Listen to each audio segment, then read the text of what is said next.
बंदर और खरगोश की कहानी। कहानी शुरू होती है एक छोटे से जंगल में, जहां पेड़ों से लटकते हुए बंदर और घास के मैदान में कूदते हुए खरगोश रहते थे। जंगल में हर जानवर अपने तरीके से खुश था, लेकिन बंदर और खरगोश की दोस्ती कुछ खास थी। दोनों अक्सर साथ खेलते और एक दूसरे के साथ मस्ती करते थे। एक दिन जंगल में एक बड़ा आयोजन हुआ, जिसमें सभी जानवरों को बुलाया गया। यह आयोजन जंगल के राजा शेर के जन्मदिन का था। सभी जानवर अपने अपने तरीके से उत्सव में शामिल होने के लिए तैयार हो रहे थे। बंदर और खरगोश भी सोच रहे थे कि वे शेर को क्या तोहफा दें। बंदर ने सोचा, मैं तो शेर को अपनी टेढ़ी मेढ़ी चाल से हंसा दूंगा। जबकि खरगोश ने सोचा, मैं शेर को कुछ उपयोगी दूंगा जिससे वो खुश हो जाए। जन्मदिन के दिन सभी जानवर जंगल के राजा शेर के पास जमा हुए।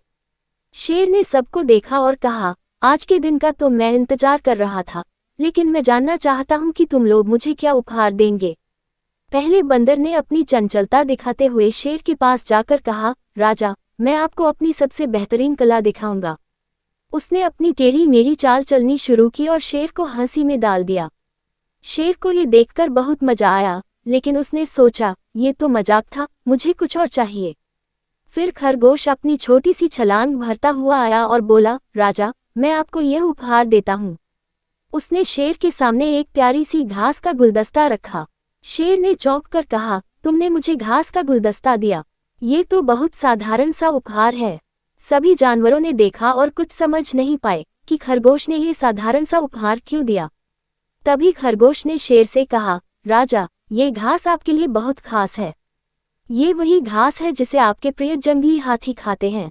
मैंने इसे इकट्ठा किया है ताकि आप हमेशा खुश रहें। शेर को ये बात समझ में आ गई। उसने खरगोश की बुद्धिमानी की सराहना की और कहा, तुमने सही उपहार चुना है। ये घास मेरी खुशी के लिए है और यह मुझे बहुत अच्छा लगता है। बंदर थोड़ी देर तक सोचता रहा और फिर खरगोश से बोला, तुमने मुझे समझाया कि किसी उपहार की कीमत उसकी शोभा में नहीं, बल्कि उसकी अहमियत में होती है। फिर बंदर ने शेर से कहा, राजा, अब मैं समझ गया हूँ कि असली उपहार वह होता है जो दिल से दिया जाए। इस कहानी से यह सीखने को मिलता है कि हमें कभी भी किसी चीज़ को उसकी बाहरी चमक दमक से नहीं आंकना चाहिए। जो चीज़ हमें साधारण लगती है, वह भी किसी के लिए बहुत खास हो सकती है।